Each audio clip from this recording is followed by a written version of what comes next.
Hello friends, WhatsApp. आज हम एक नया टॉपिक इंट्रोड्यूस कर रहे हैं और उस टॉपिक का नाम है company accounts issue of the share. It's a very interesting topic also and an important also and at the same time it's an easy one also. So let's start the topic. See, आपने 11th class में आपने sole proprietorship पढ़ा। Sole proprietorship में क्या होता था? Sole proprietorship में सिर्फ एक ही पर्सन पूरे बिजनेस को ऑपरेट करता है। वहाँ पे ओनर कितने होते थे? एक ही ओनर होते थे। Then you have read about the partnership. Partnership में क्या होता था? मिनिमम 2 पर्सन होते थे और वहाँ पे भी लॉ ने मैक्सिमम नंबर ऑफ पार्टनर्स की लिमिट सेट की हुई है कि मैक्सिमम 50 मेंबर ही हो सकते हैं। पर पता प्रॉब्लम क्या है? सोल प्रोप्राइटरशिप और पार्टनरशिप में देयर आर सर्टेन ड्रॉबैक्स। क्या क्या ड्रॉबैक्स है आपको बताता हूँ। Limitations of sole proprietorship and partnership. क्या लिमिटेशन है? सबसे पहला limitation, limited number of member. उसको आप ओनर भी बोल सकते हो। देखो, पार्टनरशिप और सोल प्रोप्राइटरशिप में मिनिमम नंबर कितने हैं भाई? सोल प्रोप्राइटरशिप में एक ही पर्सन ऑपरेट कर सकता है। पार्टनरशिप में मैक्सिमम कितने हो सकते हैं? 50 हो सकते हैं। सपोज करो मुझे आज एक कोई बिजनेस करना है जिसमें मुझे रिक्वायरमेंट कितनी है? सपोज करो उसमें मिनिमम मुझे 100 करोड़ रुपए तो इन्वेस्ट करने ही पड़ेंगे। मेरे पास एक बिजनेस आइडिया है and I want to start a new business जिसमें कम से कम मुझे 100 करोड़ रुपए उसमें डालने पड़ेंगे। नाउ क्या वो सोल प्रोप्राइटरशिप या फिर पार्टनरशिप में पॉसिबल है क्या? चेक करते हैं। सोल प्रोप्राइटरशिप में ओनर कौन होगा? सिंगल ओनर होगा। सपोज करो मैं ही ओनर हूँ, सिंगल ओनर। क्या मैं 100 करोड़ रुपए उस बिजनेस के अंदर डाल सकता हूँ? नहीं डाल सकता, because I don't have 100 crore rupees and normally लोगों के पास 100 करोड़ रुपीज़ एक बिजनेस में डालने के लिए नहीं होते हैं। तो सोल प्रोप्राइटरशिप कैंसिल हो गया। उसके बाद मैं जाता हूँ पार्टनरशिप के अंदर। लेट्स सपोज पार्टनरशिप में मैक्सिमम पार्टनर्स भी आ गए, 50 पार्टनर्स मैंने इकट्ठे कर लिए। फिर भी हर पार्टनर को 2-2 करोड़ रुपीस बिजनेस के अंदर इन्वेस्ट करना पड़ेगा। क्या वो पॉसिबल है? वो भी प्रैक्टिकली पॉसिबल नहीं है। क्यों? क्योंकि हर पार्टनर के पास 2-2 करोड़ रुपए हो ये कंपल्सरी नहीं है। तो पहला सबसे इंपॉर्टेंट लिमिटेशन क्या हुआ? Limited number of the member. यहाँ पे मेंबर्स की लिमिटेशन दे रखी है। दूसरी लिमिटेशन, अनलिमिटेड लायबिलिटी, जो मेरे हिसाब से सबसे इम्पॉर्टेंट ड्रॉबैक है सोल प्रोप्राइटरशिप और पार्टनरशिप का। अनलिमिटेड लायबिलिटी का मतलब समझते क्या है? अगर जो मैं बिजनेस कर रहा हूँ एज अ सोल प्रोप्राइटरशिप या फिर एज अ पार्टनरशिप, अगर उस बिजनेस में कोई हैवी लॉस हो गया तो वो लॉस रिकवर करने के लिए पार्टनरशिप का एसेट तो मुझे सेल करना ही पड़ेगा। अगर वो लॉस पार्टनरशिप का एसेट या सोल प्रोप्राइटरशिप का एसेट बेचने से भी पूरा नहीं होता है, देन मुझे अपना घर, अपना बंगला, अपनी गाड़ी, अपनी ज्वेलरी वो तक भी सेल करनी पड़ सकती है टू कवर दैट लॉस। मतलब मेरी जो लायबिलिटी है वो अनलिमिटेड है। तो अगर मेरे बिजनेस में कोई लॉस हुआ then I have to cover that loss even if it involve selling my own assets, my own jewellery, my own car. मुझे कुछ भी, मुझे अपना सब कुछ मुझे बेचना पड़ेगा टू कवर दैट लॉस। तो ये सबसे इंपॉर्टेंट लिमिटेशन है सोल प्रोप्राइटरशिप और पार्टनरशिप के अंदर। और भी बहुत सारी ड्रॉबैक्स हैं सोल प्रोप्राइटरशिप पार्टनरशिप में। Let's limited manager capability etcetera. But मेरा जो सबसे इंपॉर्टेंट जो 2 ड्रॉबैक्स है ना इसके अंदर, वो है limited number of member and unlimited liability. तो लॉ ने क्या सोचा? लॉ ने बोला कि यार ये जो दो जो ड्रॉबैक है ना, इसके कारण बहुत लोग बिजनेस चालू नहीं कर पा रहे। जो बड़ा बिजनेस है जिसमें 100 करोड़ की रिक्वायरमेंट हो, 1000 करोड़ की रिक्वायरमेंट हो और जिसमें अनलिमिटेड लायबिलिटी भी नहीं हो, तो वो कोई लोग चालू नहीं कर पा रहे। तो लॉ ने क्या किया? एक नई एंटिटी फॉर्म की और एक नई एंटिटी का नाम दिया। उस एंटिटी का नाम दिया कंपनी। और कंपनी की डेफिनेशन क्या दी? कंपनी की definition the, company is a artificial person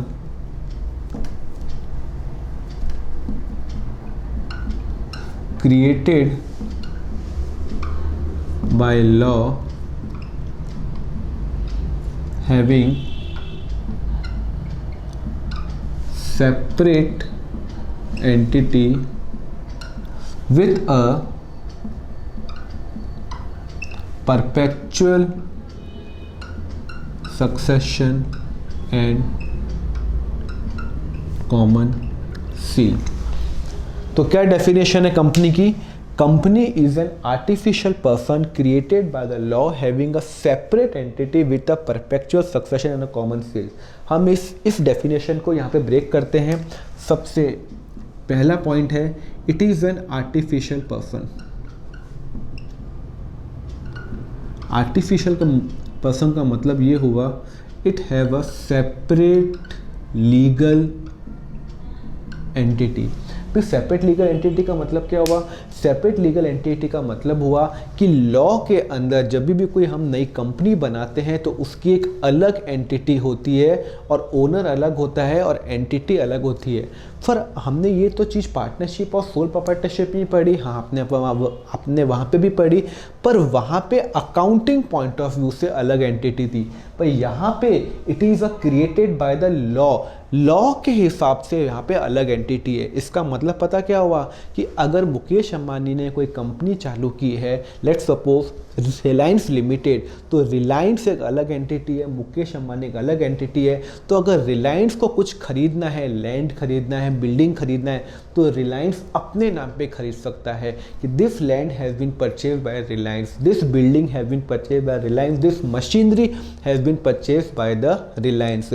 partnership में ये पॉसिबल नहीं है। पार्टनरशिप में जब भी कोई एसेट खरीदना होता है ना तो पार्टनर्स के नाम पे खरीदते हैं, पार्टनरशिप की एंटिटी के नाम पे नहीं खरीद सकते। हाँ, अकाउंटिंग अलग होती है। अकाउंटिंग पॉइंट ऑफ व्यू से तो पार्टनरशिप एक अलग एंटिटी है, पर from the point of view of the law company क्या है? एक आर्टिफिशियल पर्सन है, एक अलग सेपरेट लीगल एंटिटी है। वो अपने एसेट्स खुद खरीद सकती है, अपने नाम पे खरीद सकती है। दूसरी क्वालिटी क्या है? It has a perpetual succession. Sir इसका मतलब क्या हुआ? इसका मतलब हुआ कि कंपनी की लाइफ अनलिमिटेड है। जब भी हम कोई कंपनी फॉर्म करते हैं तो हम उसकी लाइफ डिसाइड नहीं करते, हम यही एज्यूम करते हैं कि कंपनी हमेशा चलती रहेगी। तो अगर आपने जो भी आप मार्केट में कंपनी देखते हो, टाटा स्टील हो गई है, बिरला की कंपनी हो गई है, रिलायंस हो गई है, तो उनकी कोई लाइफ नहीं होती है। हम ये एज्यूम करते हैं कि ये जो कंपनी है ना हमेशा चलती रहेगी। ऐसा आपने कहीं नहीं सुना होगा कि रिलायंस अगले 50 साल ही चलेगी उसके बाद बंद हो जाएगी, टाटा स्टील अगले 20 साल ही चलेगी तो बंद हो जाएगी। नहीं, जब भी कोई कंपनी फॉर्म होती है उसकी कोई लाइफ नहीं होती। हम यही एज्यूम करते हैं कि वो हमेशा चलती रहेगी। हाँ, कंपनी बंद जरूर होती है पर उसका जो प्रोसीजर होता है वो अलग होता है। थर्ड क्वालिटी क्या है? थर्ड क्वालिटी है लिमिटेड लायबिलिटी।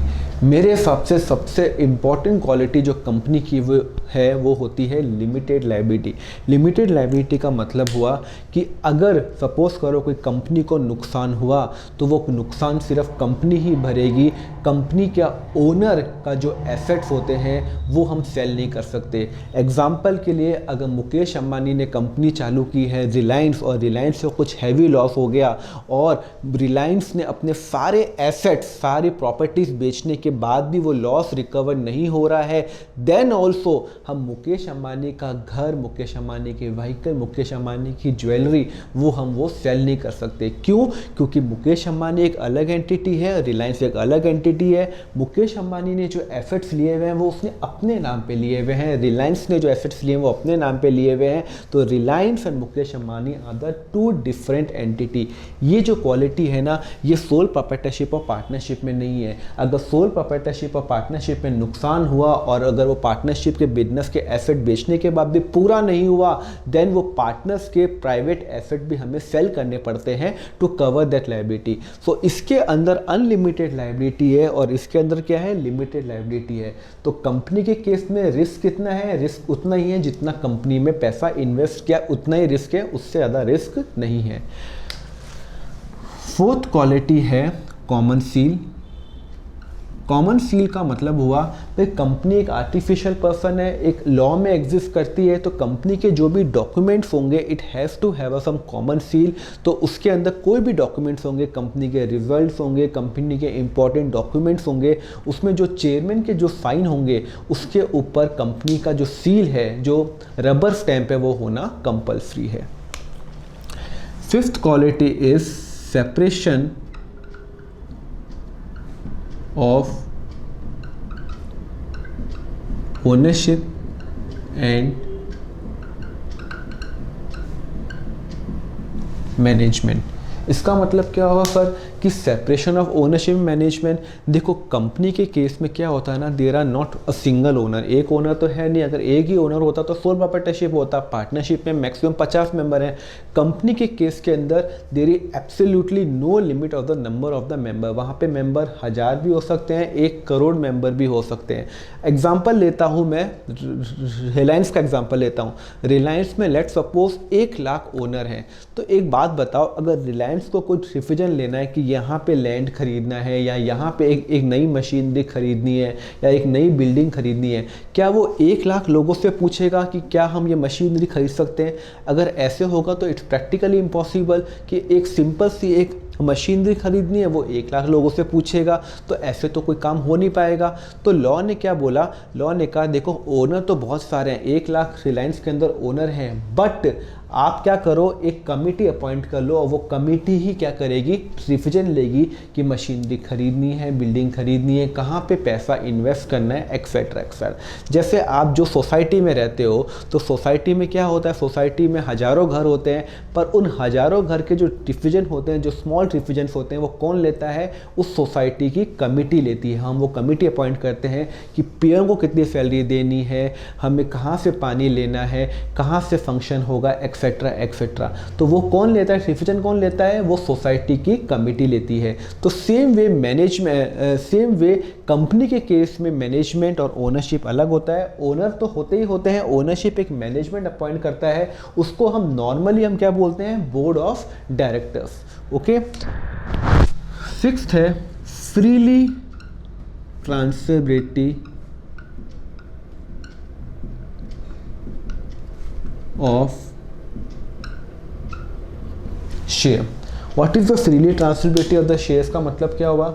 देखो अभी तो मैंने आपको शेयर्स का मतलब समझाया नहीं कि शेयर्स होता क्या है, पर अभी हम इसको समझने के लिए ऐसे समझते हैं कि देखो पार्टनरशिप में क्या होता था, पार्टनरशिप में कोई नया पार्टनर एडमिट हुआ तो रेशियो चेंज, हम सारी की सारी बैलेंस शीट को रीवैल्यू करेंगे, फिर हम वो गुडविल का एडजस्टमेंट करेंगे, सारी अकाउंटिंग एंट्रीज चेंज हो जाएंगी। अगर कोई पार्टनर रिटायर हुआ तो सारी अकाउंटिंग चेंज होगी, कोई पार्टनर की डेथ हुई तो अकाउंटिंग चेंज हो गई है। मतलब as and when partner admit हुआ अकाउंटिंग चेंज, डेथ हुई अकाउंटिंग चेंज, रिटायरमेंट हुआ अकाउंटिंग चेंज, सारे पार्टनर्स की डेथ हो गई है तो पार्टनरशिप डिसॉल्व। ये सब कंपनी के अंदर कुछ नहीं है। कंपनी के अंदर एक शेयर्स इंट्रोड्यूस करते हैं जिसके बारे में मैं अभी डिस्कशन करूंगा, और वो शेयर फ्रीली ट्रांसफरेबल है। तो अगर कोई नया ओनर आता है, अगर कोई पार्टनर कोई ओनर छोड़ के जाता है कंपनी, तो उससे कंपनी के अकाउंटिंग पे एब्सोल्युटली कोई भी फर्क नहीं पड़ेगा। तो ये जो की एक और जो क्वालिटी है वो है अनलिमिटेड नंबर ऑफ मेंबर। इसका मतलब मैं आपको समझा ही चुका हूँ कि कंपनी के केस में कोई लिमिटेशन नहीं है मेंबर्स की। वहाँ पे 1000 मेंबर भी हो सकते हैं, 10 भी हो सकते हैं, 1 करोड़ मेंबर भी हो सकते हैं, कोई लिमिट नहीं है। हाँ, मिनिमम मेंबर्स की लॉ में लिमिट दे रखी है, बट मैक्सिमम की एब्सोल्युटली नो लिमिट। तो सोल प्रोप्राइटरशिप में मैक्सिमम कितने हो सकते हैं, 1, पार्टनरशिप में मैक्सिमम हो सकते हैं 50, पर कंपनी के केस के अंदर कोई लिमिट नहीं है। तो ये मेरी कंपनी की डेफिनेशन हो गई है जो मैं आपको समझा चुका हूँ। What is a company? Company is an artificial person created by the law having a separate entity. Separate entity का मतलब होता है एक अलग एंटिटी है, कंपनी एक अलग एंटिटी हम मानेंगे लॉ के हिसाब से, विद अ परपेचुअल सक्सेशन, मतलब कंपनी हमेशा चलती रहेगी, एंड इट हैज़ देगा कॉमन सील्स, कोई भी कंपनी के ऑफिशियल डॉक्यूमेंट्स होंगे उसमें से कंपनी का सिग्नेचर के साथ कंपनी की सील होना कंपलसरी है। There is absolutely no limitation on the number of the member, all the shares of the company are freely transferable, separation of ownership and management, there are 1 crore owners of the Reliance, but उसके अंदर management कौन करता है? The group of the person who was operating the company. Then there common seal, then there सबसे important जो quality होती है ना वो होती है लिमिटेड लायबिलिटी। कंपनी की लायबिलिटी लिमिटेड है, इसका मतलब है अगर कंपनी को लॉस हुआ तो कंपनी ही बियर करेगी, कंपनी के ओनर के पर्सनल एसेट हम सेल नहीं कर सकते। तो this is company. Now I will teach you कि भाई कंपनी कितने टाइप्स की होती है। कंपनी 2 टाइप की होती है। Company there are the private company and the public company. हमारा जो सारा जो डिस्कशन ये जो टॉपिक पे है वो होगा पब्लिक कंपनी पे होगा। बस आपको ब्रीफली मैं आपको समझा देता हूँ प्राइवेट कंपनी और पब्लिक कंपनी में फ़र्क क्या होता है। देखो, प्राइवेट कंपनी वो होती है जो पब्लिक से पैसा नहीं ले सकती है। प्राइवेट कंपनी नॉर्मली अपने फ्रेंड सर्कल से, अपने रिलेटिव से पैसा ले सकती है, पर नॉर्मल जो जनरल पब्लिक है जैसे मैं हूँ, आप हूँ, उनसे वो पैसा नहीं ले सकती है। और पब्लिक कंपनी कौन होती है? पब्लिक कंपनी वो होती है जो पब्लिक से भी पैसा उठा सकती है। तो जो आप आज जो शेयर मार्केट में BSE के अंदर या जो NSE के अंदर जो भी कंपनीज हैं, जितनी भी कंपनी जिसके शेयर प्राइस लिस्टेड हैं, वो सारी कंपनी कौन सी होती है? पब्लिक कंपनी होती है। तो मेरा जो अगला जो डिस्कशन रहेगा, मैं एज्यूम कर रहा हूं कि सारी की सारी कंपनी कौन सी है? पब्लिक कंपनी है। ठीक है, आप ये लिखो, फिर मैं आगे बढ़ता हूं इस पे।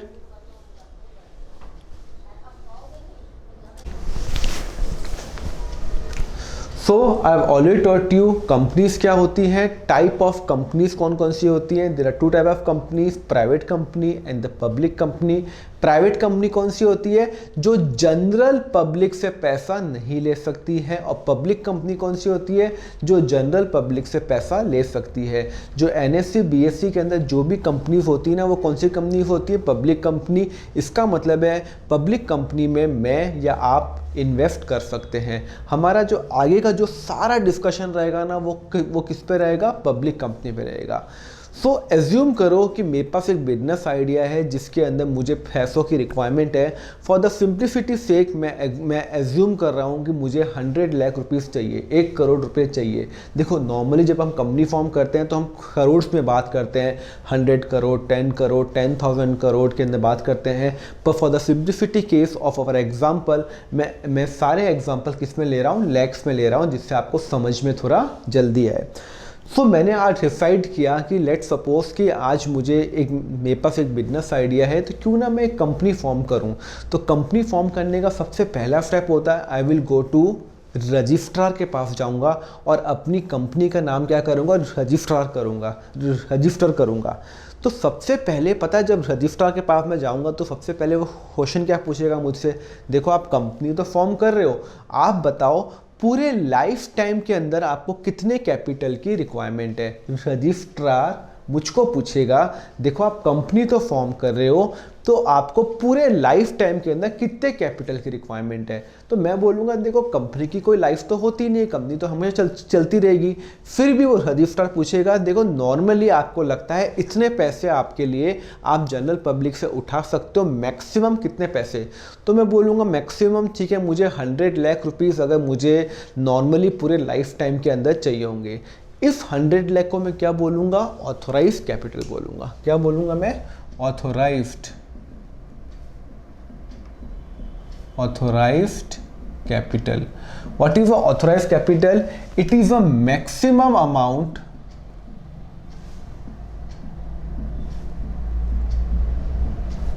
which can be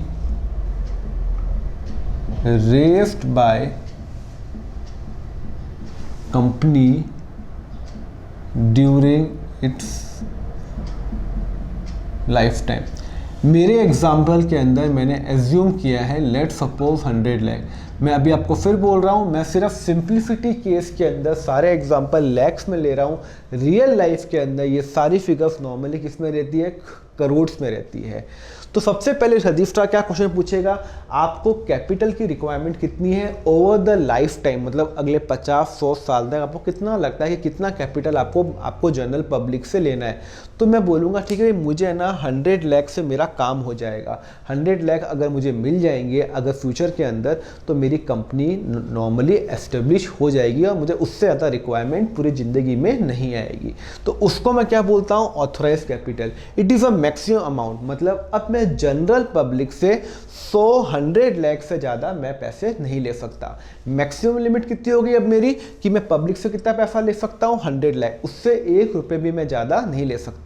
हाँ, ये फ्यूचर में मैं चेंज कर सकता हूँ। अगर फ्यूचर में मुझे लग रहा है कि नहीं मुझे एक्स्ट्रा रिक्वायरमेंट है, 20 लाख की एक्स्ट्रा रिक्वायरमेंट है, या मुझे 500 लाख की रिक्वायरमेंट है, या मुझे 100 करोड़ की रिक्वायरमेंट है, तो मैं चेंज कर सकता हूँ, पर उसके लिए अलग मुझे एक स्पेशल रिजोल्यूशन पास करना पड़ेगा। That's a different topic all together. पर अभी मुझे आपको समझाना है what is authorise capital. Authorise capital is that capital which can, it is a maximum amount which can be raised by the company during the life time. और वो मैंने decide किया कि पूरी लाइफ के अंदर मुझे 100 लाख रुपीस मिलेंगे, तो that is more than sufficient. Now ये तो बात होगी पूरे लाइफ टाइम के अंदर, पर कंपनी तो मैं आज चालू कर रहा हूँ, तो आज मैं इमीडिएट मैं चालू करूँगा, तो मैं सबसे पहले एस्टिमेट करूँगा कि मुझे नेक्स्ट 5 ईयर्स के लिए कितने पैसों की रिक्वायरमेंट है। भाई सपोज करो नेक्स्ट 5 ईयर्स के लिए मुझे लग रहा है कि अगर मुझे कंपनी चालू करनी है तो मुझे लैंड खरीदना है, मुझे बिल्डिंग खरीदनी है, मुझे मशीनरी खरीदनी है, मुझे सारे फर्नीचर एसेट सब कुछ खरीदना है, और उसके लिए मुझे रिक्वायरमेंट है लेट्स सपोज 10 लाख की मुझे रिक्वायरमेंट है। कितने रिक्वायरमेंट कितनी है, ₹10 लाख। सिंप्लिसिटी केस के लिए ले रहा हूँ। नॉर्मली जो बातें होती हैं कंपनी खोलते हैं तो हमारी सारी बातें करोड़ में होती है, तो डोंट थिंक कि सर 10 लाख की रिक्वायरमेंट है तो आप पार्टनरशिप ही चालू कर लेते। सिंप्लिसिटी केस के अंदर मैं सारे एग्जांपल सारे लैक्स में ले रहा हूँ। तो नाउ मुझे नेक्स्ट 5 ईयर्स की कोई भी रैंडम रिक्वायरमेंट ले सकते हो कि मुझे अगले 5 साल में मुझे 10 लाख रुपए चाहिए, जिससे मैं लैंड बिल्डिंग सब खरीद लूँ और जिससे मैं अपनी कंपनी चालू कर सकूँ। तो मैं क्या करूँगा, मैं पब्लिक के पास जाऊँगा कि देखो मुझे 10 लाख रुपए की रिक्वायरमेंट है, पर 10 लाख को पता है मैं क्या करूँगा, 10 लाख को मैं छोटे टुकड़ों में बांट दूंगा। तो टोटल रिक्वायरमेंट कितनी है मेरी, देखो what is total requirement. Sir total requirement है आपको 10 लाख की। भाई अभी मुझे कितने चाहिए, अगले 3, 4, 5 साल तक मुझे कितने रुपए चाहिए, 10 लाख रुपए चाहिए। अब मैं ना इन 10 लाख को मैं क्या करूँगा, स्मॉल टुकड़ों में ब्रेक कर लूँगा, और उन टुकड़ों को मैं बोलता हूँ शेयर्स बोलता हूँ। तो लेट्स सपोज मैंने डिसाइड किया कि मेरा एक शेयर कितने का है, 10 रुपये का है। तो शेयर्स क्या हुए, it is a smaller denomination of the total capital. मुझे टोटल कितनी रिक्वायरमेंट है, 10 लाख रुपए की रिक्वायरमेंट है। तो मैं क्या करूँगा, 10 लाख रुपए को स्मॉल पीसेस में डिवाइड कर लूँगा, इक्वल पीसेस में डिवाइड करूँगा, और मैं उस पीसेस का नाम दूंगा एक शेयर। तो एक शेयर कितने का है, मैंने डिसाइड किया कि मेरा एक शेयर कितने का है, 10 रुपये का है। इसको मैं बोलता हूँ बेटा फेस वैल्यू। क्या बोलता हूँ, फेस वैल्यू, और you can say nominal value. तो मतलब मेरा एक शेयर की वैल्यू कितनी हुई, 10 रुपये हुई, जो मैंने डिसाइड किया कि अगर आपको मेरी कंपनी में इन्वेस्ट करना है, मैं नॉर्मल पब्लिक के पास जाऊंगा, बोलूँगा देखो भाई मेरे पास एक नया बिजनेस आइडिया है और मुझे लगता है ये बिजनेस आइडिया वर्क करेगा, अगर आपको मेरी कंपनी में इन्वेस्ट करना है तो मेरा एक शेयर 10 रुपये का है। तो एक बात बताओ, मुझे टोटल रिक्वायरमेंट है 10 लाख रुपये की, एक शेयर है 10 रुपये का, तो कितने नंबर ऑफ शेयर्स मैं मार्केट में लाऊंगा। बस सिंपल सी बात है, number of shares is equal to 10 lakh divided by face value of the share. इसका मतलब है 1 लाख शेयर्स मैं मार्केट के अंदर लाऊंगा।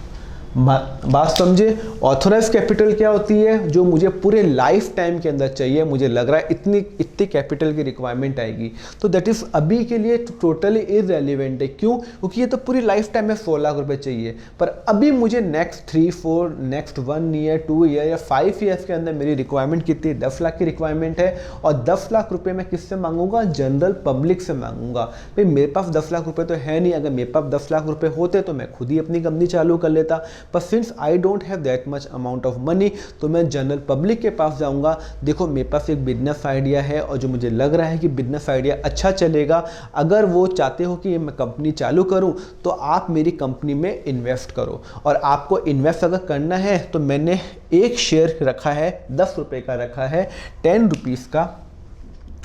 रुपीज़ का एक शेयर है। और नंबर ऑफ शेयर्स कितने हैं? 1 लाख शेयर। मतलब मैंने मार्केट के अंदर 1 लाख शेयर उतारे और बोला कि एक शेयर 10 रुपये का है, अगर आपको मेरी कंपनी में इन्वेस्ट करना है तो आप मेरा एक शेयर ले लो जो 10 रुपये का है। अगर आपको 1 लाख शेयर लेने हैं तो आपको 10 रुपये देने पड़ेंगे, 1 lakh rupees into 10 lakh rupees मेरे पास आ जाएंगे। तो ये जो मैं मार्केट में जा रहा हूँ, जो मैं पब्लिक को बोल रहा हूँ, उसको पता मैं क्या बोलता हूँ? Invitation for an offer. मैं एक प्रॉस्पेक्टस इशू करूँगा और उसमें लिखूँगा इन्विटेशन फॉर द ऑफर। मैं आपको ऑफर नहीं दे रहा हूँ, आप मुझे ऑफर दोगे कि देखो हम आपको अगर मेरी कंपनी में इन्वेस्ट करना है तो आपको कितने शेयर्स लेने हैं। सपोज करो आपको लग रहा है कि भाई कि मेरा बिजनेस आइडिया अच्छा है, तो आपको लग रहा है क्यों ना मैं ये कंपनी का 1000 शेयर ले लूँ। तो अगर आप 1000 शेयर लोगे तो आप मुझे कितने रुपए पे करोगे? You will pay me 1000 rupees into एक शेयर कितने का है? 10 रुपये का। तो you will pay me 10,000 rupees. इस 10 लाख रुपए को मैं क्या बोलता हूँ पता है? इस 10 लाख रुपए को मैं बोलूँगा issued capital. Issued capital. What is the issued capital? It is a that capital which is issued by the company to the public. Capital which is offered to public for subscription. समझ में आई? मेरे example के case में वो कितना है? ₹10 lakh. Simple concept है। Authorise capital पूरे ज़िंदगी में मुझे कितनी रिक्वायरमेंट है? अभी मुझे नेक्स्ट 3 ईयर्स 2 ईयर्स 5 ईयर्स के अंदर रिक्वायरमेंट 10 लाख रुपीज़ है। उस 10 लाख रुपए को मैंने डिवाइड कर लिया, स्मॉलर डिनोमिनेशन में डिवाइड कर लिया और उसको मैं बोलता हूँ, क्या बोलता हूँ? शेयर। तो what is a share? Share की डेफिनेशन लिख देते हैं। शेयर क्या होता है बेटा? शेयर होता है it is a smaller denomination of total capital. तो what is share? It is a smaller denomination total capital. Total capital की रिक्वायरमेंट कितनी है? 10 लाख की रिक्वायरमेंट है। उसको मैंने छोटे छोटे पार्ट में डिवाइड कर लिया, इक्वल पार्ट में डिवाइड कर लिया। तो मेरा एक शेयर कितने का है जो मैंने डिसाइड किया है? मेरा एक शेयर 10 रुपये का है। अगर आपको मेरी कंपनी में इन्वेस्ट करना है तो अगर आपको एक शेयर चाहिए तो आपको 10 रुपये देने पड़ेंगे। 1000 शेयर चाहिए तो आपको 10,000 देने पड़ेंगे। 10,000 शेयर चाहिए तो आपको 1 लाख रुपए देने पड़ेंगे। 5,000 शेयर चाहिए आपको तो आपको 50,000 रुपये मुझे पे करने पड़ेंगे। तो मैं जनरल पब्लिक के पास जाऊंगा कि आप मेरी कंपनी में अप्लाई करो। तो आप क्या करोगे? मेरी कंपनी के अंदर अप्लाई करोगे। तो इसको मैं क्या बोलता हूँ? Issued capital. तो यहाँ पे मैं आपको समझा चुका हूँ what is a share. Share is just a smaller denomination of the total capital. Okay, now अब मैं मार्केट के पास गया कि भाई मुझे 10 लाख रुपए की रिक्वायरमेंट है और मैंने 1 लाख शेयर मार्केट में उतारे और 1 लाख शेयर और एक शेयर की वैल्यू कितनी? 10 रुपये की है। अब ये तो कंपलसरी नहीं है ना कि ये जो सारे के सारे जो मेरे शेयर हैं वो सब्सक्राइब हो जाएंगे। भाई आज मैं पब्लिक के पास गया तो ज़रूरी नहीं है कि सबको मेरा जो आइडिया है वो अच्छा लगे। हो सकता है सबको मेरा आइडिया अच्छा लगे, सारे के सारे शेयर क्या हो जाएंगे? मेरे सब्सक्राइब हो जाएंगे।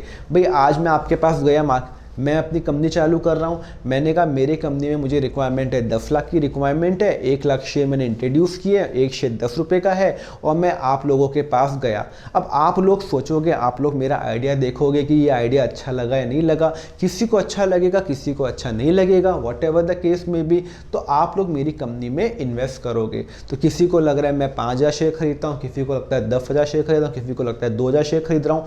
तो ये ज़रूरी नहीं है कि मेरे पूरे के पूरे शेयर सब्सक्राइब हो जाएं। भाई 10 लाख रुपए की रिक्वायरमेंट है, मैंने शेयर कितने उतारे मार्केट में, 1 लाख शेयर उतारे और एक शेयर 10 रुपये का है। हो सकता है कि मुझे शेयर्स कितने मिले, 90,000 का ही ऑफर आए, हो सकता है 90,000 का है, 95 का है, 99 का है, उससे ज़्यादा भी आ सकता है। ज़्यादा आएगा उसका हम अलग से करेंगे डिस्कशन। अभी हम डिस्कशन कर रहे हैं कि हमारे पास जो हमने ऑफ़र दिया या तो उतना आया या उससे कम आया। सपोज़ करो मैंने मार्केट में उतारे 1 लाख शेयर, कि 1 लाख शेयर मेरी कंपनी में इन्वेस्ट करना है, तो 1 लाख शेयर आप इन्वेस्ट करो, 1 लाख शेयर आप खरीदो। तो आप लोगों को, कुछ लोगों को आइडिया अच्छा लगा, कुछ लोगों को आइडिया नहीं अच्छा लगा, और टोटल जो अलग अलग पब्लिक से XYZ पूरे इंडिया में अलग अलग लोगों ने इन्वेस्ट किया, टोटल मेरे सिर्फ 90,000 शेयर से सब्सक्राइब हुए। मतलब 90,000 इंटू 10, 9 लाख रुपए ही मेरी कंपनी के पास आए। समझ में आया? तो इसको मैं पता क्या बोलता हूं, इसको मैं बोलता हूं सब्सक्राइब्ड कैपिटल। तो मैंने मार्केट में कितने उतारे, 1000 शेयर उतारे, subscribed by public is equal to 1 lakh share है ना। तो मैंने सब्सक्राइब बाय द पब्लिक कितने, मैंने कितने एज्यूम किए, 90,000 शेयर्स मैंने एज्यूम किए। तो मतलब पब्लिक ने कितने शेयर अप्लाई किए मेरे अंदर, 90,000 शेयर्स। मतलब मेरा शॉर्टफॉल कितना हो गया, 10,000 का। अभी भी शॉर्टेज चल रहा है, कोई प्रॉब्लम नहीं है। मुझे बिजनेस करना था, 10 लाख से बिजनेस करना था, पर मुझे 9 लाख तो मिल गए ना। 90,000 इंटू 10, 9 लाख रुपए मुझे मिल गए। उस 9 लाख को मैं बोलूँगा subscribe capital. That capital which have been subscribed by the public। वो कैपिटल जो पब्लिक ने मेरी कंपनी के अंदर सब्सक्राइब किया। जब रिलायंस मार्केट में आया था तो रिलायंस ने लोगों से, जब उसने अपना आइडिया सुनाया था तो उसने लोगों से पैसे मांगे थे। सपोज़ करो उसको पूरे ज़िंदगी में रिक्वायरमेंट 100 लाख की थी, उसने पैसे मांगे 10 लाख रुपए मुझे दे दो, 10 लाख से मेरा काम हो जाएगा। और लोगों को लगा कि रिलायंस का आइडिया अच्छा है तो पूरे के पूरे शेयर सब्सक्राइब हो जाएंगे। लोगों को लगा कि यार नहीं, हमें डाउटफुल है कि ये रिलायंस चलेगी या नहीं चलेगी। भाई उस टाइम मुझे तो नहीं पता कि रिलायंस चलेगी नहीं चलेगी, जब रिलायंस शुरू हुआ था। तो हो सकता है कि बहुत कम लोगों ने अप्लाई किया, तो सिर्फ 90,000 शेयर मेरे सेल हो पाए। तो 90,000 इंटू 10 मेरे पास 9 लाख रुपए मेरे पास बिजनेस के अंदर आ गए, और इसको मैं बोलता हूँ सब्सक्राइब कैपिटल। तो दिस 3 इज मैंने इंट्रोड्यूस कर लिया। पहला ऑथोराइज, दूसरा issued capital and third subscribe capital. अब सब्सक्राइब कैपिटल भी 2 टाइप के होते हैं, subscribe and fully paid up and subscribe and not fully paid up. इसका डिस्कशन, ये इंपॉर्टेंट डिस्कशन है। पहले आप ये लिख दो, what is authorise capital, what is issued capital, what is subscribe capital. उसके बाद मैं आपको बैलेंस शीट का फॉर्मेट बताऊंगा कि बैलेंस शीट में ये हम आइटम कैसे दिखाएंगे, और फिर इनकी जर्नल एंट्री कैसे होगी। जब हमारे पास पैसा आएगा तो इसकी जर्नल एंट्री कैसे होगी। इसको लिखो अभी आप।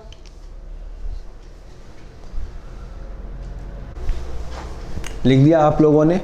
ऑथराइज कैपिटल क्या होता है, इशूड कैपिटल क्या होता है, सब्सक्राइब कैपिटल क्या होता है, इन तीनों में आपको फ़र्क समझ में आ गया। Now subscribe capitals are of 2 type. कौन कौन से टाइप के होते हैं, इसको मैं रब कर लूँ। शेयर समझ में आ गया आपको। शेयर्स क्या होते हैं, it is a smaller denomination of the total capital. देखो शेयर्स भी 2 टाइप के होते हैं, equity shares and the preference share. इसका हम जो डिस्कशन है वो बाद में करेंगे। अभी जो मैं जो भी डिस्कशन कर रहा हूँ ना, वो हम इक्विटी शेयर्स का कर रहे हैं। इक्विटी शेयर्स क्या होते हैं, कंपनी के ओनर होते हैं, प्रेफरेंस शेयर्स कंपनी के ओनर नहीं होते। इसका जो डिस्कशन है वो बाद में आएगा। पर शेयर्स दो टाइप के होते हैं, equity share and preference shares. Right now I am discussing about the equity shares. Now subscribe capital दो टाइप के होते हैं, एक होता है subscribed and fully paid up, और दूसरा होता है subscribe but not fully paid up. देखो अभी तक मैंने आपको क्या समझाया है, पहले आपको फटाफट रिवाइज कराता हूँ। मुझे टोटल लाइफ टाइम के अंदर रिक्वायरमेंट कितनी 100 लाख की रिक्वायरमेंट है। ये अभी हमारे क्वेश्चन के इररिलेवेंट रहती है। क्यों? क्योंकि ये तो बस मुझे अपनी रजिस्ट्रार को बताना है कि मैं पूरे अपनी ज़िंदगी में अपनी कंपनी की लाइफ में 100 लाख से ज़्यादा लोगों से पैसे नहीं लूँगा। उसके बाद मैंने सोचा कि मुझे अगले 2 साल या 1 साल या 5 साल के अंदर मेरी जो बिजनेस की रिक्वायरमेंट कितनी है, 10 लाख की रिक्वायरमेंट है। तो मैं पब्लिक के पास जाऊँगा और मैं उस 10 लाख को स्मॉल डिनोमिनेशन में डिवाइड करूँगा और उस डिनोमिनेशन को मैं बोलूँगा शेयर, उन टुकड़ों को मैं बोलूँगा शेयर्स बोलूँगा। तो मैं बोलूँगा मेरा एक शेयर 10 रुपये का है, my 1 share is equal to ₹10 and number of shares कितने मैंने मार्केट में उतारे हैं, बट ऑब्वियस 1 लाख शेयर उतारे हैं। तो 1 लाख रुपए इंटू 10, 10 लाख रुपए की मेरी रिक्वायरमेंट है। मैं आपके पास गया, आप लोगों ने मेरी कंपनी में अप्लाई किया। कितना अप्लाई किया? आप लोगों ने 1 लाख रुपए पूरे शेयर सब्सक्राइब नहीं किए, सिर्फ 90,000 शेयर्स ही मेरे सब्सक्राइब हो गए। तो 90,000 मेरा क्या हो गया? सब्सक्राइब कैपिटल हो गया, जिसको मैं यहाँ पे लिख सकता हूँ 9 लाख रुपए। भाई 90,000 इंटू 10 मेरे पास 9 लाख रुपए आ गए, जिसको मैं बोलूँगा subscribe capital. Now I want to discuss subscribe capital are of 2 type, subscribe and fully paid up, subscribe but not fully paid up. देखो होता क्या है कि मुझे रिक्वायरमेंट 10 लाख रुपए की है, अगले 1, 2 या 5 साल के अंदर रिक्वायरमेंट है। पर क्या है कि मैं चाहता हूँ कि उसमें भी आपको एक फैसिलिटी दे दूँ। क्या दे दूँ फैसिलिटी? मैं चाहता हूँ कि आपको उसके अंदर भी मैं आपको बोलूँ आप इंस्टॉलमेंट में पे कर सकते हो। इंस्टॉलमेंट का मतलब होगा जैसे आप कोई एसेट खरीदते हो, आप कोई फ्रिज खरीदते हो, कोई टीवी खरीदते हो, कोई भी आप नॉर्मली आप जो एसेट खरीदते हो उसमें आपको ऑप्शन नहीं मिलता कि आप इसको इंस्टॉलमेंट में पे कर सकते हो। आजकल तो आप आईफोन खरीदते हो, उसका भी इंस्टॉलमेंट आ गया। इंस्टॉलमेंट से क्या होता है, लोगों को आसानी रहती है कि वो एसेट खरीदने में। आज अगर सपोज करो मुझे एक आईफोन खरीदना है 1 लाख रुपए का and I don't have 1 lakh rupees, तो मैं क्या बोलूँगा उसको इंस्टॉलमेंट में कर लो। मैं हर महीने उसके लिए 10,000 रुपीज़ मैं आपको दे दूंगा और 10 महीने में ये आईफोन मेरा हो जाएगा। यही होता है। बस कंपनी भी क्या बोलती है कि आपको मेरी कंपनी में इन्वेस्ट करना है, हाँ आपको इंटरेस्ट है, आपको मेरा जो बिजनेस आइडिया आपको अच्छा लगा, तो मैं आपको बोलूँगा मेरा शेयर सब्सक्राइब करो। मेरा एक शेयर कितने का है? 10 रुपये का है। तो या तो मैं 10 रुपये आपसे बोलूँ कि डायरेक्टली पूरे के पूरे आप मुझे दे दो, मतलब मैं आपको इंस्टॉलमेंट फीचर नहीं दूं।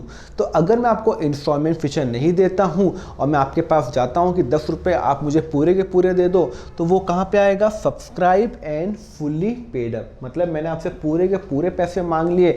90,000 शेयर्स आपने अप्लाई किए, 90,000 शेयर्स इंटू 10, 9 लाख रुपये मेरे पास आ गए। तो इसको मैं क्या बोलूँगा? Subscribe and fully paid up. मैंने आपसे पूरे के पूरे पैसे आज ही मांग लिए, मैंने आपको इंस्टॉलमेंट का फीचर नहीं दिया। आपको मैंने बोला आपको मेरा शेयर अच्छा लग रहा है ना, तो 10 रुपये दो एक शेयर के और आप मेरे शेयर्स ले लो। मेरा कोई इंस्टॉलमेंट का फीचर नहीं है। तो ये कहाँ पे आएगा? Subscribe and fully paid up के अंदर। जब मेरे पास पूरे के पूरे पैसे आ जाते हैं तो वो यहाँ पे आ जाता है subscribe and fully paid up. और यहाँ पे क्या आएगा? Subscribe but not fully paid up में क्या आएगा? देखो होता क्या है कि मुझे लग रहा है कि आपको मेरी कंपनी में इंटरेस्ट तो है पर you don't have that much money.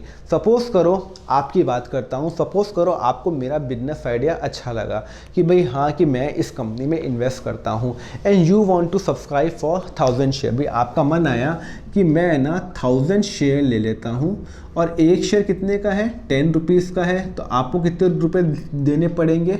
10,000 रुपये आपको पे करने पड़ेंगे। सपोज़ करो आपके पास 10,000 रुपीज़ अभी नहीं है, तो कंपनी ने क्या बोला, कंपनी ने बोला सारे शेयर होल्डर्स को बोला, जिनको बोला उनको बोला देखो आप मेरी कंपनी में शेयर ले लो, एक शेयर ले लो, 10 रुपये का शेयर है, बट आप उसको इंस्टॉलमेंट में पे कर लो। तो मैं अलग अलग उसकी इंस्टॉलमेंट बना दूंगा, और उन इंस्टॉलमेंट्स के नाम नॉर्मली क्या होते हैं मैं आपको बता रहा हूँ। एक होता है एप्लीकेशन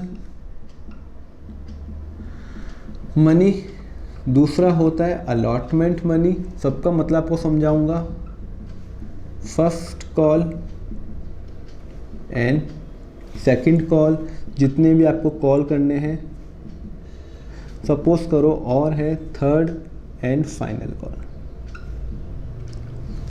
मैंने क्या किया, आपको क्या किया, ऑफ़र दे दिया कि आप मेरी कंपनी में इन्वेस्ट करो, आपको मेरा कंपनी का शेयर ले लो, आपको इंटरेस्ट है कि मेरी कंपनी में 1000 शेयर आपको लेने हैं, 1000 शेयर लो, कोई प्रॉब्लम नहीं है। उसके लिए आपको कितने रुपए पे करने पड़ेंगे, 10,000 रुपीज़ पे करने पड़ेंगे ना इमीडिएटली। मैं बोलता हूँ आप एक काम करो, इमीडिएटली पे मत करो, आप उसको इंस्टॉलमेंट में पे कर लो। मैं आपको इंस्टॉलमेंट फैसिलिटी दूंगा कि अगले 1 साल के अंदर आप ये डेट के अंदर आप मुझे इसका पे कर लो।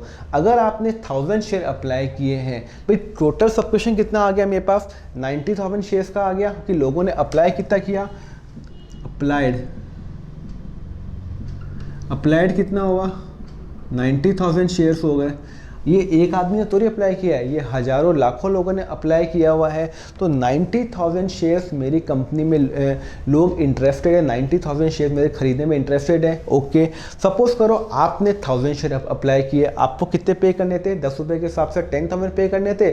मैंने कहा रुको एक काम करते हैं, मैं सबको फैसिलिटी देता हूँ कि आप उसको इंस्टॉलमेंट में दे दो, और इंस्टॉलमेंट का अमाउंट मैं अपने प्रॉस्पेक्टस जिसमें मैं आपको ऑफर दूंगा उसी में मैं आपको बता दूंगा। सपोज करो एप्लीकेशन के अंदर मैं आपको 2 रुपये मांग रहा हूँ, अलॉटमेंट के अंदर मैं आपको 3 रुपये मांग रहा हूँ, फर्स्ट कॉल के अंदर मैं आपसे 1 रुपये मांग रहा हूँ, सेकंड कॉल के अंदर मैं आपसे 2 रुपये मांग रहा हूँ, और थर्ड एंड फाइनल कॉल के अंदर भी मैं आपसे 2 रुपये मांग रहा हूँ। तो टोटल कितने रुपये आ गए मेरे पास, 2 + 3 5 6 7 8 9 10 रुपीज़ आ गए। क्लियर है? तो मैंने आपको क्या दे दिया, एक इंस्टॉलमेंट फीचर दे दिया कि अगर आपको मेरी कंपनी का शेयर अच्छा लग रहा है तो आप अप्लाई करने के लिए, अगर आपने 1000 शेयर अप्लाई किए तो आप 10,000 रुपये मत दो मुझे अभी, क्योंकि मुझे अभी ये रिक्वायरमेंट इमीडिएटली नहीं है, मुझे ये अगले 1 साल के अंदर पैसे चाहिए। तो 1000 शेयर की आपने अप्लाई किए तो आप सिर्फ मुझे 1000 × 2 रुपये दे दो। ये सब क्या है बेटा, रुपीज़ हैं, rupees rupees rupees rupees rupees. तो अगर आपको 1000 शेयर अप्लाई करने हैं तो 1000 × 2 आप 2000 रुपये दे दो, 1000 शेयर आपके हो जाएंगे। बट फ्यूचर में मैं आपसे कभी भी मांग सकता हूँ वो 8000 रुपये, और जो फ्यूचर की जो डेट्स होंगी वो नॉर्मली मैं प्रॉस्पेक्टस में लिख देता हूँ, या मैं नहीं भी लिखूँ तो मैं आपको एडवांस में कम्युनिकेट कर लूँगा कि मैं एप्लीकेशन मनी 2 रुपये का है, अलॉटमेंट मनी 3 रुपये का है, और फर्स्ट कॉल 1 रुपये का, सेकेंड कॉल। ये कॉल क्या होता है ये मैं बाद में डिस्कस करूँगा जब मैं इसकी एंट्रीज करूँगा। कॉल का मतलब हुआ कि एप्लीकेशन और अलॉटमेंट में फ़र्क क्या होता है। एप्लीकेशन का मतलब होता है कि जब आप मेरा शेयर अप्लाई कर रहे हो तो आपको 2 रुपये तो देने ही पड़ेंगे कम से कम। तो अगर आपको इंटरेस्ट है कि 1000 शेयर्स मेरी कंपनी में खरीदने हैं तो 1000 × 2 आप मुझे 2000 रुपये दोगे। फिर मैं आपको बोलूँगा आपको शेयर मिल गए हैं तो फिर मैं आपसे 3 रुपये और मांग लूँगा, 3 × 1000 3000 रुपीज़। तो इसका मतलब है यहाँ पे आप मुझे 2 × 1000 2000 रुपये दोगे, यहाँ पे आप मुझे 3 × 1000 3000 रुपीज़ दोगे, यहाँ पे आप मुझे 1 × 1000 शेयर आपने अप्लाई किए ना, आप मुझे 1000 रुपीज़ दोगे, यहाँ पे 2 × 1000 आप मुझे 2000 रुपये दोगे, और यहाँ पे 2 × 1000 आप मुझे 2000 रुपये दोगे। इसका मतलब है टोटल मेरे पास कितने रुपये आ जाए, आ गए 10,000 रुपये आ गए। और ये मैं अलग अलग डेट्स पे मांगूंगा। भाई एप्लीकेशन पे अलग डेट होगी, अलॉटमेंट 1 महीने बाद मांगूंगा, फर्स्ट कॉल 1-2 महीने बाद मांगूंगा, उसके बाद सेकंड कॉल मांगूंगा, थर्ड कॉल मांगूंगा। अब ये फिक्स नहीं है, कोई कंपनी यहाँ पे और यहाँ पे पूरा मांग सकती है, कोई कंपनी यहाँ पे पूरे पूरा अमाउंट एप्लीकेशन पे मांग सकती है। It's all depend upon the company. कोई कंपनी फर्स्ट कॉल के अंदर ही बोलेगी भाई मैं आपको सिर्फ 3 इंस्टॉलमेंट देता हूँ, application, allotment and first call. कोई बोलेगी मैं आपको 4 देता हूँ, कोई बोलती 5 देता हूँ, कोई बोलता हूँ कि मैं आपको 6 इंस्टॉलमेंट देता हूँ। नॉर्मली आपकी जो इंस्टॉलमेंट्स जो होती हैं वो फर्स्ट, सेकंड और थर्ड कॉल पे ख़त्म हो जाती है। पर आजकल जो मार्केट में आप जो भी शेयर्स देखते हो ना, जो भी आपके जो शेयर्स आते हैं, भाई HDFC का शेयर आया या रिलायंस का जो शेयर आया, कोई भी जो भी नए शेयर्स आए, वो सारा का सारा पैसा पता क्या करती है, वो एक साथ ही पैसे लोगों से मांग लेती है। तो ये अगर मान लो मैंने आपसे एप्लीकेशन मनी पे सिर्फ 2,000 रुपये मांगे, अलॉटमेंट में सिर्फ 3 रुपये मांगे, तो आपने मुझे 2,000 रुपये पे कर लिए, 3,000 रुपये पे कर लिए। अल्टीमेटली आपने मुझे 1000 शेयर अप्लाई किया ना, तो पर ये वो कहाँ पे आएगा, वो यहाँ पे आएगा।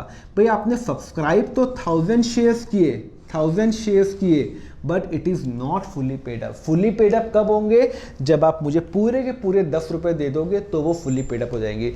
The moment you will pay me the all the amount to ये 2, 3, 1, 2 ये पूरे पे करोगे तो आप यहाँ से लेके यहाँ शिफ्ट हो जाओगे। तो जब तक अगर आपने मुझे पूरे पैसे दे दिए तो मेरा यहाँ पे आ जाएगा, अगर आपने मुझे पूरे पैसे नहीं दिए तो वो कहाँ पे आ जाएंगे, यहाँ पे आ जाएंगे। तो डिफरेंस समझ में आया। सब्सक्राइब कैपिटल आपने अप्लाई किए हैं 90,000 शेयर अप्लाई किए, एक शेयर 10 रुपये का है। मैंने अगर आपको बोला कि आप पूरे के पैसे आज ही दे दो तो वो यहाँ पे आएगा। और अगर मैंने आपको बोला इंस्टॉलमेंट देता हूँ फैसिलिटी, और इंस्टॉलमेंट में अगर जब तक पूरे पैसे नहीं आएंगे तब तक वो कहाँ पे आएगा, यहाँ पे। तो 90,000 शेयर में से मैं 2 रुपये आपसे मांगूंगा तो 1,80,000 वो यहाँ पे आएगा। फिर 90,000 पे 3 रुपीज़ मांगूंगा, 2,70,000 वो यहाँ पे आएगा। जब तक ये फुली पेड अप नहीं होगा तब तक वो यहाँ पे रहेगा। मूवमेंट मुझे पूरा पैसा आ जाएगा ना, तो इसको मैं यहाँ पे शिफ्ट कर लूँगा। ओके, तो this is authorise capital, issued capital and subscribe capital. Subscribe capital 2 type के होते हैं, subscribe and fully paid up and subscribe but not fully paid up. अब हम इसके क्वेश्चंस करेंगे जिससे आपको समझ में आएगा कि क्वेश्चंस में एंट्रीज कैसे होती है एंड इसका प्रेजेंटेशन कैसे होता है, इसमें हम बैलेंस शीट कैसे बनाती हैं। रिमेंबर हम कंपनीज कर रहे हैं, अब हम पार्टनरशिप नहीं कर रहे हैं, सोल प्रोप्राइटरशिप नहीं कर रहे हैं। कंपनी के रूल्स एंड रेगुलेशंस अलग है, कंपनी का बैलेंस शीट का फॉर्मेट भी ड्रास्टिकली अलग है। तो हम उस पर डिस्कशन करेंगे कि बैलेंस शीट में फॉर्मेट हम कैसे दिखाएंगे, कैसे हम पूरा प्रेजेंट करेंगे कि ऑथराइज कैपिटल क्या है, इशूड कैपिटल क्या है, सब्सक्राइब कैपिटल क्या है, subscribe and fully paid up क्या है, subscribe but not fully paid up क्या है। Let's do question number 1 now. Sorry to interrupt, पर अगर आपको ये लेक्चर अच्छा लग रहा है तो लाइक एंड सब्सक्राइब करना नहीं भूलिए। और अगर आपको लग रहा है कि यस मुझे इससे समझ में आ रहा है तो आप मेरा पूरा कोर्स खरीद सकते हैं। यस, क्लास 11th का पूरा कोर्स रिकॉर्डेड है, क्लास 12th का पूरा कोर्स रिकॉर्डेड है, पूरा सिलेबस मैंने कवर किया हुआ है, सारे फंडामेंटल एक्सप्लेन किए हुए हैं, बहुत सारे क्वेश्चंस की मैंने प्रैक्टिस करवाई है। और ये कोर्स आप ले सकते हैं फ्रॉम माय वेबसाइट www.accountfunda.com और फ्रॉम माय ऐप अकाउंट फंडा which is available on the Google play store. या फिर आप मुझे कॉल कर सकते हैं 9549167168। आप मुझे व्हाट्सएप भी कर सकते हैं सो दैट मैं आपको अपनी क्वेश्चन बैंक बुक भेज दूं और आपको मैं जो मेरी प्राइस जो मेरी 11th और 12th की जो प्राइसिंग की डिटेल्स है वो मैं आपको भेज दूं। होपफुली आपको अच्छा लगा। So let's start question number 1. Question number 1 of my notes, जिनके पास मेरे नोट्स हैं उसमें क्वेश्चन नंबर 1 देख लो under the heading company accounts के अंदर। एंड आपके लिए मैंने क्वेश्चन यहाँ पे लिख भी दिया, जो लोग ये लेक्चर यूट्यूब पे देख रहे हैं। The authorise capital of Harsh limited is 20 lakh rupees divided into 20,000 equity shares of 100 each.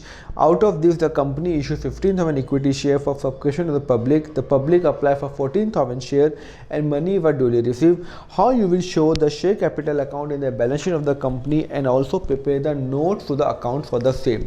ये क्वेश्चन कराने के पहले या ये चैप्टर कराने के पहले मुझे आपको एक इम्पॉर्टेंट कंसेप्ट बताना है बैलेंस शीट का।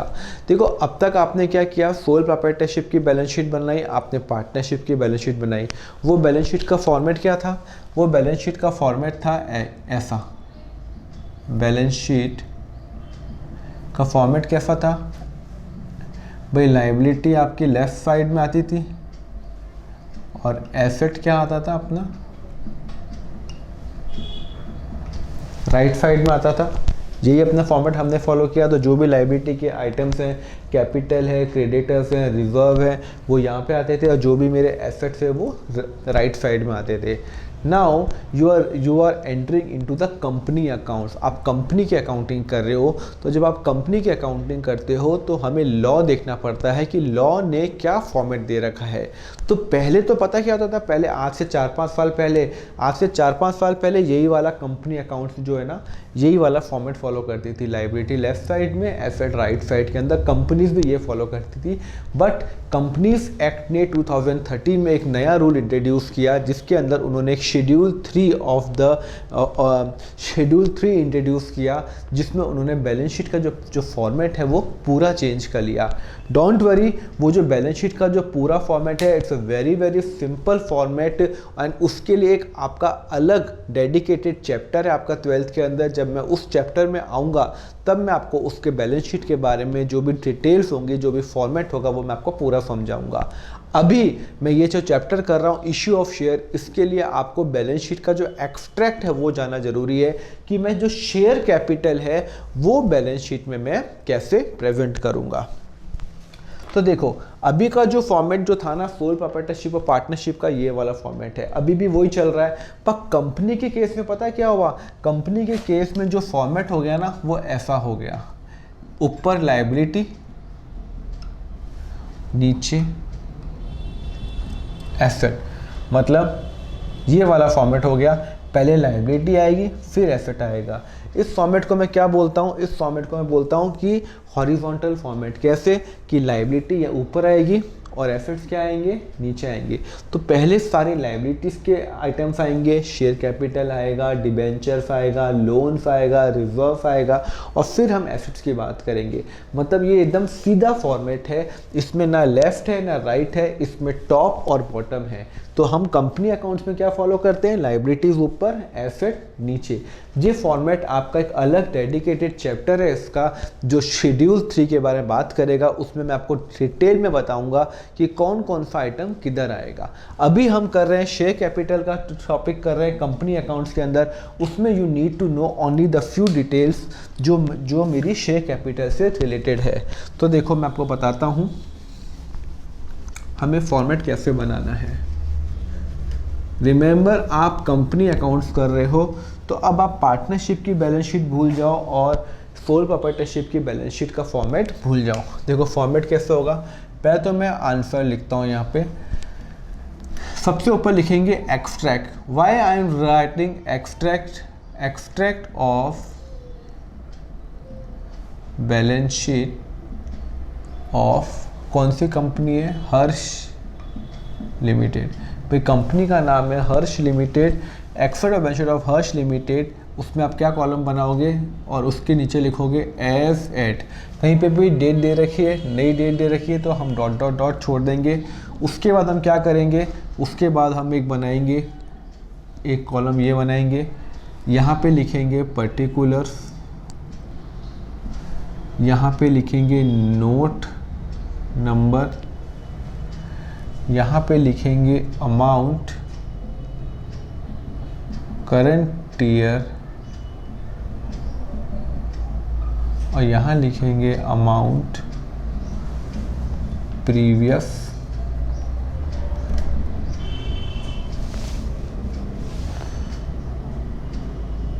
ईयर। तो ये फॉर्मेट है मेरा बैलेंस शीट का। पर्टिकुलर्स, नोट नंबर, अमाउंट जो करंट ईयर का है, और जो लास्ट ईयर का जो अमाउंट है वो ये है। अभी तक जो हम फॉलो करते रहे थे लेफ्ट और राइट में, उसमें लास्ट ईयर का अमाउंट नहीं था। तो यहाँ पे हम चालू कैसे करेंगे, सबसे पहले हम हेडिंग देंगे इक्विटी एंड लायबिलिटी। उसके बाद हम लिखेंगे शेयर होल्डर्स फंड, और उसके अंदर हम लिखेंगे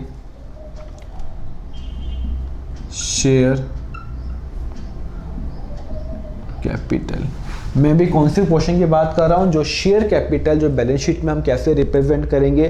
तो कैसे रिप्रेजेंट करेंगे, पहले हम लिखेंगे extract of balance sheet. Because extract क्यों लिखा, एक्सट्रैक्ट मतलब मैं सिर्फ बैलेंस शीट का एक जो पार्ट है वही बता रहा हूँ, ये पूरी बैलेंस शीट नहीं है।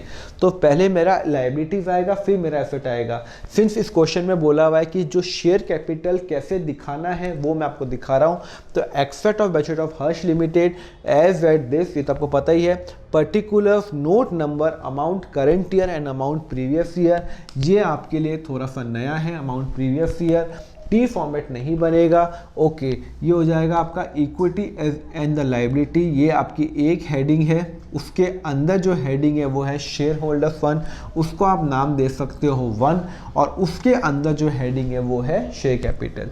तो ये है बड़ा वाला 1, इक्विटीज एंड लायबिलिटीज, उसके अंदर है शेयर होल्डर फंड, और शेयर होल्डर फंड्स के अंदर है शेयर कैपिटल। और भी आइटम्स रहेंगे इसमें, reserve, profit and loss account, ये सारे आइटम्स रहेंगे, पर वो हमें अभी इस चैप्टर के लिए रिक्वायरमेंट नहीं है। मैं आपको सिर्फ इस चैप्टर की जो रिक्वायरमेंट है आपको मैं सिर्फ वही समझा रहा हूँ। क्लियर है? तो शेयर कैपिटल, और यहाँ पे क्या आएगा, नोट आएगा। यहाँ पे क्या आएगा, इस साल का जो शेयर कैपिटल आउटस्टैंडिंग है इतना, और लास्ट डे का जो आउटस्टैंडिंग है वो इतना।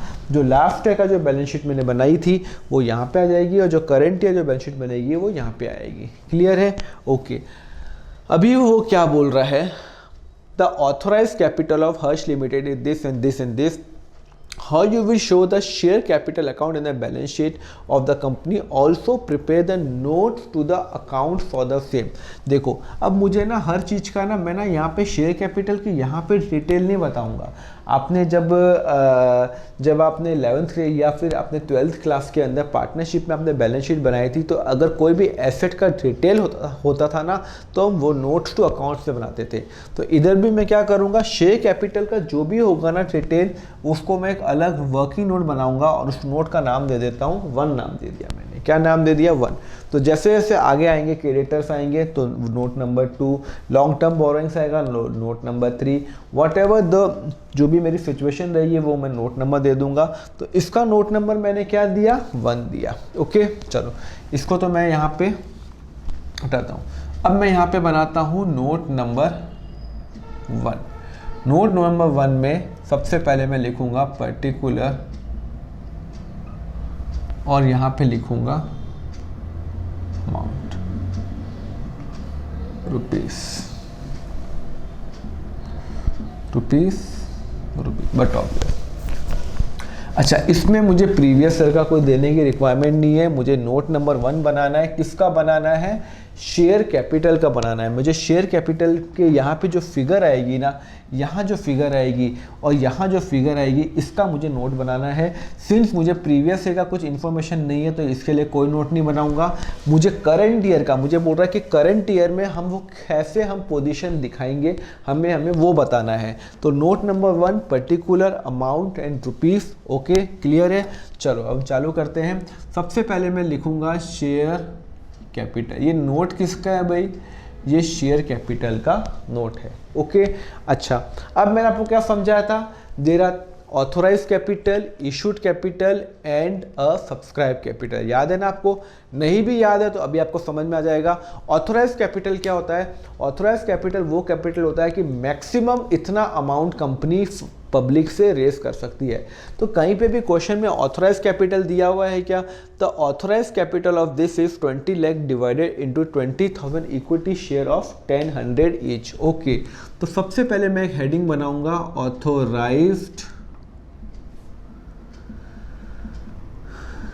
Authorised capital. और ऑथोराइज कैपिटल के अंदर मैं एक लिखूंगा, कितना लिखूंगा भाई? कितने शेयर है? 20,000 equity share. You have to write equity share of ₹100 each. भाई एक शेयर 100 का है। मैंने लास्ट टाइम जो आपको एग्जांपल दिया था 10 का है, भाई शेयर 10 का भी हो सकता है, 100 का भी हो सकता है, 1000 का भी हो सकता है। नॉर्मली आजकल जो कंपनीज जो शेयर प्राइस फॉलो कर रही हैं, जो शेयर की वैल्यू होती है, फेस वैल्यू, वो नॉर्मली होता है या तो 10 होता है या फिर 100 होता है। ऐसे 50 और ये नॉर्मली फिगर नहीं होते हैं। पर क्वेश्चन में जो आएगा वो मुझे करना पड़ेगा। क्वेश्चन में लिखा हुआ है कि इक्विटी शेयर 100 का एक शेयर है, तो ठीक है 100 का एक शेयर, 20,000 इक्विटी शेयर्स हो गए, लिखा हुआ 20,000 इक्विटी शेयर। तो 20,000 इंटू 100 कितने हो गए? 20 लाख। क्लियर है। तो ऑथोराइज कैपिटल कितनी है, 20 लाख है। ये मैं शेयर कैपिटल का यहाँ पे ब्रेकअप दे रहा हूँ। कोई भी अगर आपको इन्वेस्टर्स आपको पूछेगा भाई शेयर कैपिटल का बेस क्या है, तो बोलेगा आपके आपके पास कोई भी बैलेंस शीट आएगी तो आप क्या देखोगे, पहले देखोगे शेयर कैपिटल कितना है। तो शेयर कैपिटल का ब्रेकडाउन क्या है, तो ब्रेकडाउन क्या है, ऑथराइज इतना है, मतलब पूरे जिंदगी भर में कंपनी 20 लाख से ज़्यादा पैसे पब्लिक से नहीं उठा सकती। अच्छा, कंपनी इशूड 15,000 इक्विटी शेयर, तो एक और बनाऊंगा मैं, इशूड कैपिटल, इसको भी मैं अंडरलाइन करता हूं। और इसके अंदर क्या लिखूंगा, कंपनी ने कितना इशू किया, कंपनी ने 15,000 इशू किया। कंपनी कितना इशू कर सकती थी, मैक्सिमम 20, उसको इतनी रिक्वायरमेंट नहीं है 20 लाख की, उसको सिर्फ 15,000 की अभी रिक्वायरमेंट है, 15,000 इक्विटी शेयर। तो यहाँ पे लिखूंगा 15,000 इक्विटी शेयर ऑफ ₹100 ईच। आपको पूरा लाइन लिखनी पड़ेगी, 15,000 इक्विटी शेयर की बात कर रहा हूँ ना, अभी मैं प्रेफरेंस की बात नहीं कर रहा हूँ। I am talking about only of the equity share of ₹100 each. तो यहाँ पे हम लिखेंगे 15 लाख रुपए। ओके, ऑथोराइज कैपिटल भी हो गया, इशूड कैपिटल भी हो गया। उसके बाद क्या आता था, उसके बाद आता था सब्सक्राइब कैपिटल।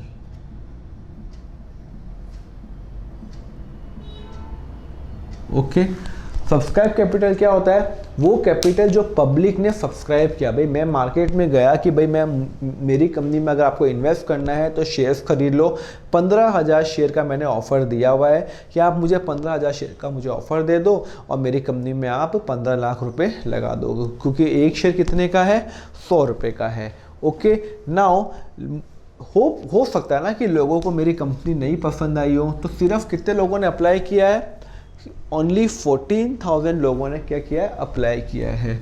तो 14,000 इक्विटी, एक मिनट, इसके नीचे एक और हेडिंग लिखूंगा मैंने आपको बताया था सब्सक्राइब कैपिटल में 2 हेडिंग आती है, subscribe and fully paid up and subscribe and not fully paid up. एक बार हम चेक करें क्या ये फुली पेड अप है क्या। भाई 14,000 शेयर लोगों ने अप्लाई किया and money was duly received, मतलब पूरे के पूरे पैसे आ गए। कहीं पे भी लिखा हुआ है इंस्टॉलमेंट पैसे देना है, नहीं लिखा हुआ। कहीं पे भी लिखा हुआ है किसी ने पैसे पे नहीं किए, नहीं लिखा हुआ। जब लिखा हुआ नहीं है तो मैं क्या एज्यूम करूँगा, सारे के पैसे आ गए। लिखा हुआ तो है ड्यूली रिसीव्ड। तो अब मैं क्या करूँगा, सब्सक्राइब के अंदर लिखूंगा subscribed and fully paid up, और कितना है, कितने लोगों ने अप्लाई किया, सर 14,000 शेयर अप्लाई किया। तो 14,000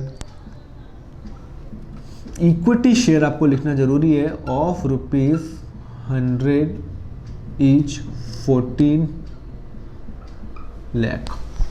क्लियर है, मतलब मैं पूरे ज़िंदगी में 20 लाख इशू कर सकता हूँ, उसमें से मैंने पब्लिक को अभी ऑफ़र दे रखा है कि आप मेरे कंपनी में अप्लाई कर सकते हो 15 लाख का, पर लोगों को इंटरेस्ट कम था तो उन्होंने कितना अप्लाई किया, 14 लाख का अप्लाई किया। अब आप मुझे थोड़ा सा कॉमन सेंस सोच के बताओ कि इन तीनों में से कौन सा अमाउंट बैलेंस शीट के अंदर आएगा। भाई 20 लाख आएगा, 15 लाख आएगा या फिर 14 लाख रुपये आएगा। थोड़ा सा कॉमन सेंस लगाओ, सिंपल सी बात है। देखो इसका तो कोई पैसा आया ही नहीं, कोई पैसा आया नहीं। ये तो ऑथराइज कैपिटल है, ये तो बुकिश थिंग है कि इतना मैं रेस कर सकता हूँ। कुछ पैसा आया क्या, नहीं सर इसका कोई पैसा नहीं आया। अच्छा, इशूड कैपिटल, ये तो मैंने पब्लिक को बोला कि मैं इतने मेरे शेयर अवेलेबल हैं खरीदने के लिए, तो वो भी मेरी बुकिश नॉलेज है, पैसा तो नहीं आया इसका। पैसा कितने लोगों का आया, सर पैसा आया 14,000 शेयर्स का पैसा आया। तो ultimately from the angle of the company, तो कंपनी की जो लाइबिलिटी है वो कितने से बढ़ गई, कंपनी की जो लाइबिलिटी है वो 14,000 इंटू 100 14 लाख से बढ़ गई है। तो अल्टीमेटली क्या आएगा पता है आपको, पर ultimately amount in the current year आएगा यहाँ पे जो सब्सक्राइब होते हैं, जितने लोगों ने मेरी कंपनी में इन्वेस्ट किया है वही तो मेरी लाइबिलिटी होगी। I can not right 15 lakh over here. अगर 15 लाख मैं अगर यहाँ पे लिख दूंगा, इसका मतलब है कि मुझे लोगों को वापस जब फ्यूचर में कंपनी बंद करूंगा तो मुझे 15 लाख रुपए देने हैं। अरे जबकि मेरे पास आए 14 लाख रुपए ही है।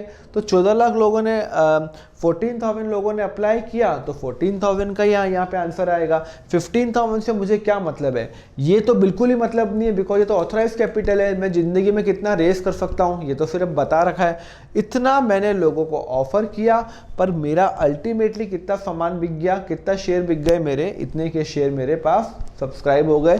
तो यहाँ पे कौन सा आएगा? हमेशा सब्सक्राइब्ड कैपिटल आएगा। और subscribe and fully paid up, इसको भी मैं हाईलाइट कर लेता हूँ। सब्सक्राइब के अंदर मैं कर लेता हूँ subscribe and fully paid up. No need to write subscribe and not fully paid up, बिवाय क्वेश्चन में कुछ पूछा ही नहीं है। तो ये आपका हो गया सॉल्यूशन। तो नोट नंबर 1, तो जब आप बैलेंस शीट कोई भी कंपनी की देखोगे, रिलायंस की, टाटा की, इन्फोसिस की, तो उनकी बैलेंस शीट में आप सबसे पहले होता क्या देखोगे? आप नोट नंबर 1 देखना, शेयर कैपिटल देखना, नोट नंबर 1 लिखा होगा, उसके आगे ये अमाउंट होगा, और ये अमाउंट का अलग अलग इन्फॉर्मेशन होगी कि हम इतना मंगा सकते हैं, हमने मंगाए इतने पर आए कितने, 14 लाख ही आए, तो 14 लाख मेरी लायबिलिटी साइड में आएगा। आपको एक इंटरेस्टिंग बात बताऊं, इन्फोसिस जैसी कंपनी, इन्फोसिस जो अभी ह्यूजली प्राइस्ड है, जिसकी इतनी अच्छी वेल्थ बन गई है, जब वो नया नया मार्केट में आया था ना, तो उसने भी ना let suppose 15,000 share equity share market में उतारे थे कि भाई मेरी कंपनी में इन्वेस्ट कर लो। तब भी लोगों ने कोई इंटरेस्ट उस टाइम नहीं दिखाया। वो 10 रुपये का शेयर दे रहा था लेट सपोज, कोई भी इंटरेस्ट नहीं दिखाया किसी ने, और अल्टीमेटली कितने हुए? उसको 12 या 13,000 का ही ऑफर आया, या 10,000 का ही ऑफर आया। तो ऐसा होता है कि लोगों का जजमेंट गलत हो सकता है या सही हो सकता है। That's all together different game.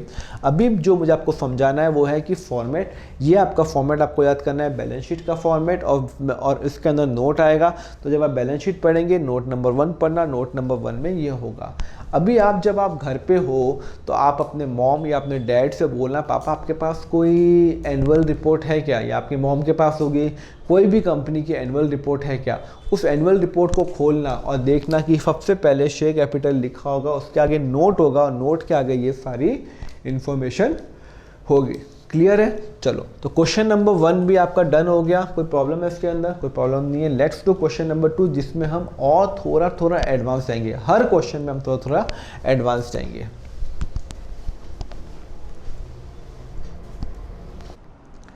Hello student, अगर आप class 11th and class 12th के कॉमर्स के स्टूडेंट हैं तो ये वीडियो आपके लिए है। Myself Deepak Larwani and I am a chartered accountant, और मैं आपके लिए लाया हूँ class 11th and class 12th के अकाउंट सब्जेक्ट के फुली रिकॉर्डेड क्लासेज, जिसमें मैंने पूरा सिलेबस कवर किया है comprehensive and in the most simplest way, with only one intention कि मैं आपको अकाउंट्स में एक्सपर्ट बना दूँ।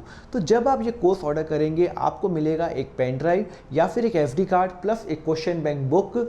इस क्वेश्चन बैंक बुक में ओनली क्वेश्चंस हैं, और ये जो क्वेश्चंस हैं क्लास 11th के अराउंड 500, क्लास 12th के 800 क्वेश्चन, और उन सब क्वेश्चन को मैंने स्टेप बाय स्टेप सॉल्व किया है अपने वीडियो लेक्चर्स में, जो कि आप प्ले कर सकते हो अपने डेस्कटॉप पे, लैपटॉप पे या फिर स्मार्टफोन पे विदाउट एनी इंटरनेट, और इसको आप कभी भी देख सकते हो। मेरी क्लास का जो बिगेस्ट USP है वो है कि मैं हर कंसेप्ट को इन डेप्थ में एक्सप्लेन करता हूँ, उसके पीछे का लॉजिक समझाता हूँ, सो दैट आपके लिए अकाउंट सुपर इजी हो जाए, और एग्जाम में कोई भी क्वेश्चन आए सिंपल से लेके टफ, आप उसको आराम से सॉल्व कर लो। और अगर आपको क्वेश्चन करते हुए कोई भी डाउट आता है राउंड द ईयर, तो आप मुझे कॉल कर सकते हैं, व्हाट्सएप कर सकते हैं एट माई नंबर 9549168168, और मैं आपको एश्योर देता हूँ आपके सारे डाउट एग्जाम तक मैं सॉल्व करूँगा। अगर आपको मेरा डेमो लेक्चर देखना है तो मेरा चैनल YouTube पे है अकाउंट फंडा, आप वहाँ जाके देख सकते हैं, और ये लेक्चर आप बाय कर सकते हैं फ्रॉम माय वेबसाइट www.accountfunda.com, और फ्रॉम माय ऐप अकाउंट फंडा which is available on the Google play store. आपकी और भी कोई क्वेरी है तो नीचे लर्न मोर का बटन है, उसको क्लिक करिए। Thank you very much.